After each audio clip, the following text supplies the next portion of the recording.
Here we are again, a little cold country. You can see the remains of past activity out here. Oh, some turkeys. Wow, man. Yeah, we're heading out to our first area for the day. All right, we got another beautiful day here in Altoona, Pennsylvania, and I am here with Katie Semmelsberger of the Altoona Water Authority, and I'm going to let her take it from here. Hi, I'm Katie with Altoona Water Authority. I'm our land manager here. We are currently standing at the, what we like to call Murph Reforestation site. We acquired this whole property, which encompasses about 2,500 acres, in August of 2020, and the reforestation took place in April of 2022. We were approached by a couple different partners that had talked about reforestation efforts and kind of what they can do for watersheds. And that was important to us as a water authority because we acquired this property as the last watershed that we did not own yet. And unfortunately, it was a lot of mine land, a lot of abandoned mine drainage, orange water that we had to divert around our drinking water reservoirs.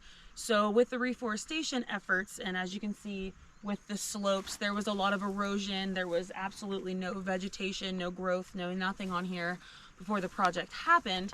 With all the trees planted and the growth that's helping stabilize the area and keeping sediment out of the stream, which is kind of the beginning of our efforts to start remediating that water and being able to take it into our drinking water reservoirs and be able to become drought resistant for all of our customers moving forward. So we were very grateful to partner with everyone, and we hope as we go through the years we'll be able to clean up that water, make the property beautiful again, and say, look, this is what some effort can get for you. So thanks for coming. Oh, awesome. No, I love being out here with these people because just in this little moment, just I learned so much more about the project, and this, like, having these people out here is such a great asset to just what we're doing.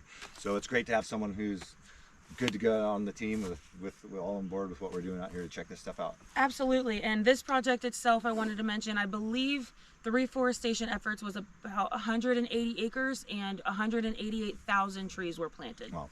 And we're going to do our best to get her on a drone today. You too, Anna. Philbert. Her too. It's you. All right. And today we had Katie with us.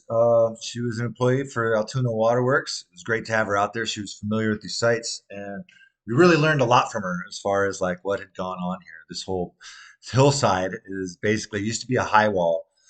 They came in, dozers, put all the dirt back, and then you see these crosshatch patterns here across this landscape. That's where they plant all the trees. This place, they're going to show up great. There was not a whole lot of low level vegetation to block things, and we had perfect view of the stuff.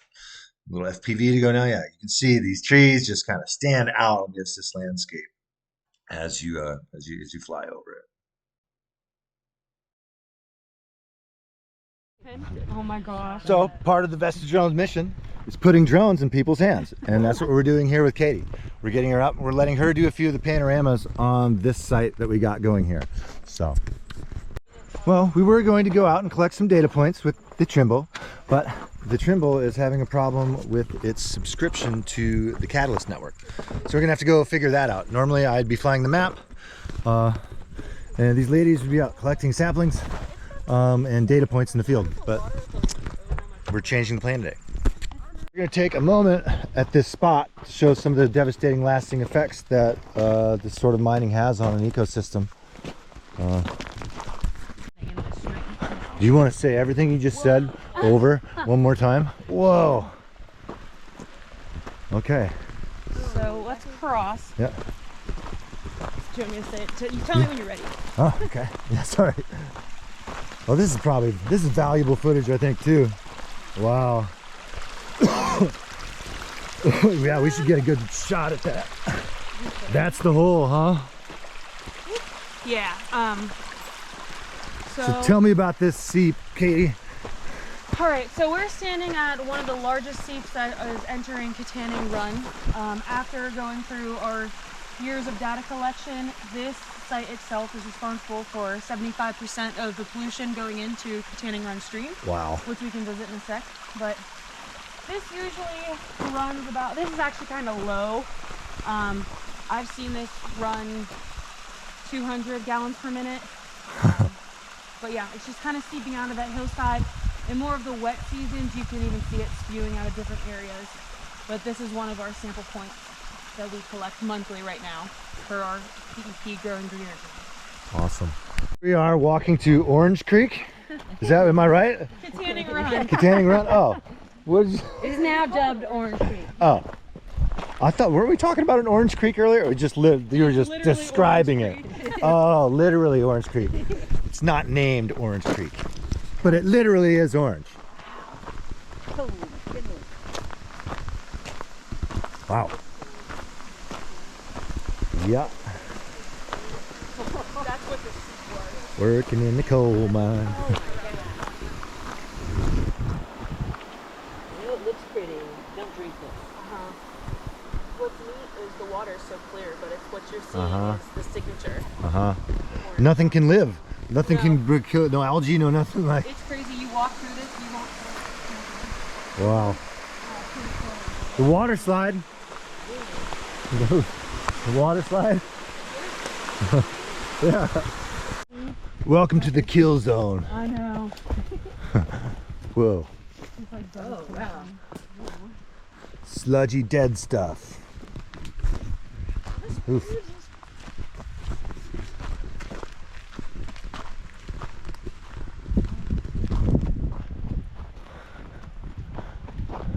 Man.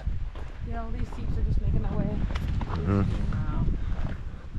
So all that same water sort of makes its way over into here as well. Yep. And then nothing can survive. Yeah, the stream we were just at, where we were looking at that pipe where you said water slide, is over there. Okay. Oh yeah, that's the outlet. That's the outlet of the water slide. It's over here somewhere.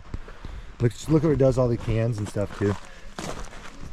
It's just so corrosive to everything. I'm not sure exactly if It's wild. they had different entrances here or what, because obviously you can see the water. I'm not sure exactly what they did here, but it all kind of channels down into the woods here. We have a sampling point, and that's where we collect to see what's actually running off of this area, but then it goes into the stream. This is also very low pH, around a 2. It's weird. Yeah.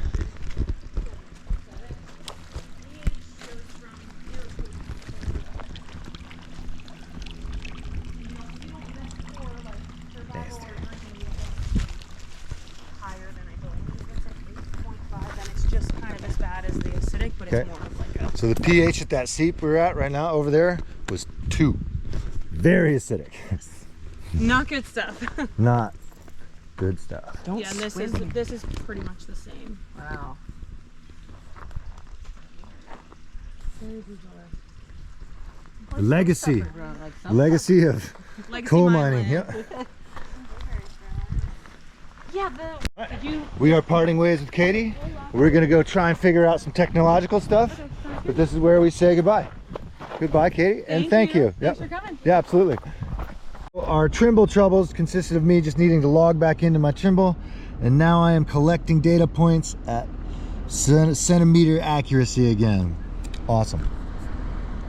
All right, we're back out here. Katie had to leave us, but we are back. We have full service with our Trimble.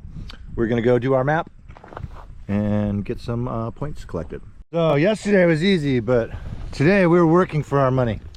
This is rough terrain to be trying to get into, and there's definitely a steep territory. So we got to try and find some high ground so I can fly this safely. So we might be meandering around this stuff for a while, which is no fun. So we definitely found an area with some trees. You look at all these, you see just the diversity of species that they planted around in this stuff. I'm not gonna make a fool of myself and try and name them all, but perhaps Anna will go for take the GoPro after a while and do that for us. White thyme, more dogwood. They're a little bit planted closer together here. Black locust. Black locust.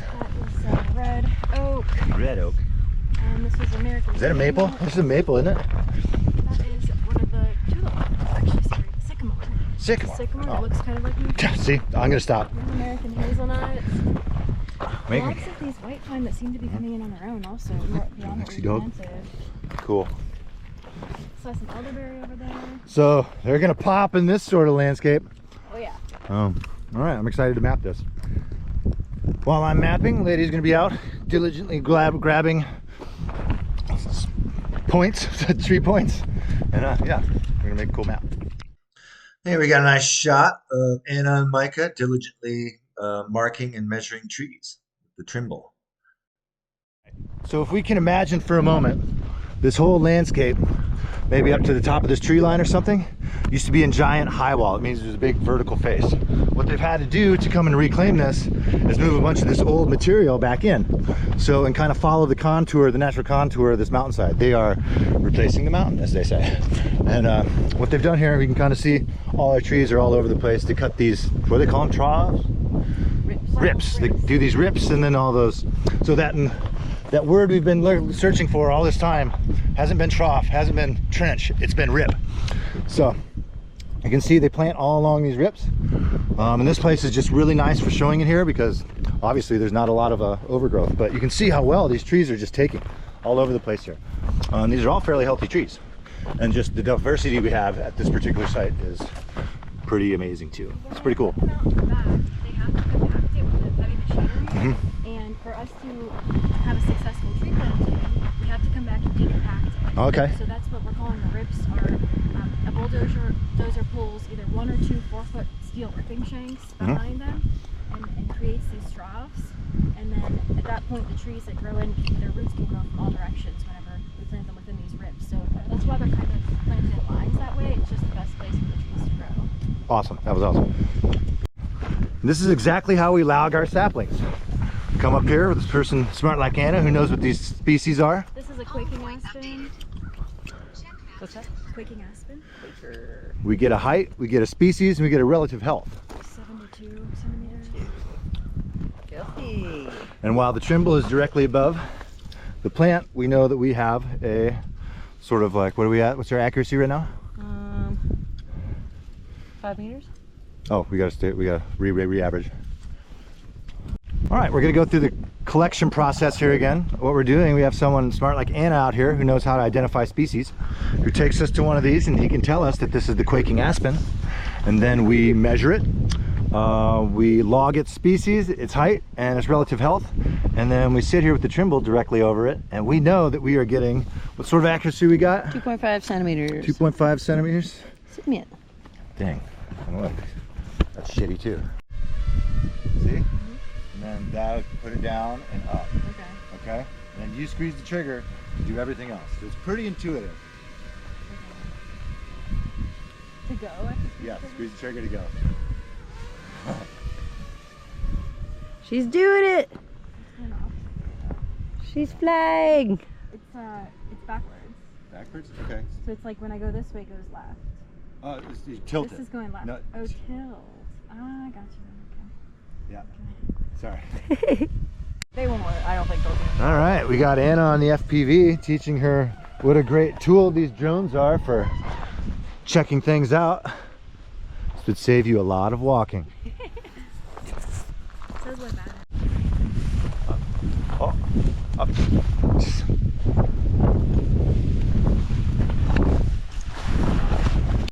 We are in a very different landscape than our California areas. We're running into a lot of the same stuff. Another stick in the road. So again, the hunt for trees begins.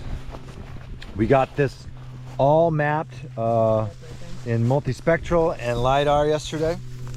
We're coming back today just to get some data points, some ground stuff to verify our aerial data. And that's just about walking in this stuff and looking for trees. I found our first line of trees. See some tulip poplars over here, which is great. Having Anna along to be able to tell us what these great species are. silky dogwood, We got a silky dogwood. I think. See, we're learning. You enjoying yourself, Lexi? On top of it. So we're running into that old familiar story where we got a place we kind of know where we're at, but we don't exactly know. So we have a good opportunity. What better opportunity than now to do some drone recon? So we're gonna pop it up. I think we're right in close area, and we're gonna look for this. We might even let Anna fly the drone. So right now we ran into a situation where we don't really have a map a reliable KML for this area. But what we do have is when we pop up in these areas, we see how the ground is prepared. I can see how the ground is ripped. We call them rips. They're these lines that go up and down here. I should see if I can screen record somehow. I know I can. There you go. Screen record. That's good. Screen record. Okay, we ran into a little situation here where we don't exactly know where we're at with our KML, but we do know what this landscape looks like when we see this stuff. So I'm going to screen record on this and kind of show how I'm going to create this map. So I know all this stuff. It's basically a checkerboard pattern that we got going on here. I don't think it. And I'm going to go and I'm just going to be creating waypoints while I do this. I'm basically going to go fly. I'm going to say, hey, this is going to be my back waypoint. So I'm going to come in here. I'm going to stop. I'm going to know where I am. Go my nadir. Gimbal down. So I can know that this is one of the bounds of my area. So I go back to the mapping here. And we're just going to put a line over this way.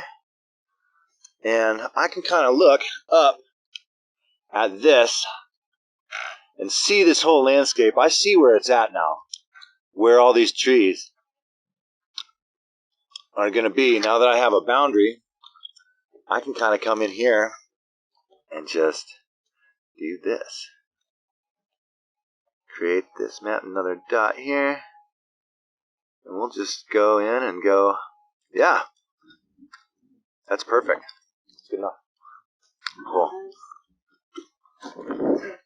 Oh, geez. Yeah, okay. I must have had that. I have that. Mm-hmm. Okay, we ran into a little situation here where we don't exactly know where we're at with our KML, but we do know what this landscape looks like when we see this stuff. So I'm going to screen record on this and kind of show how I'm going to create this map. So I know all this stuff. It's basically a checkerboard pattern that we got going on here. I don't think that.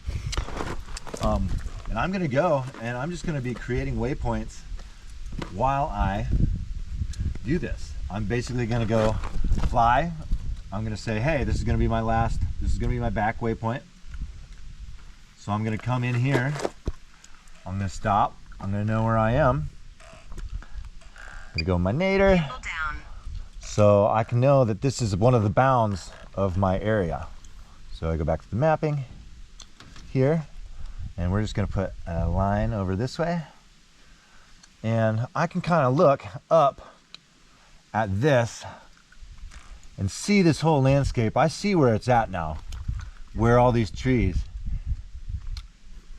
are going to be. Now that I have a boundary, I can kind of come in here and just do this.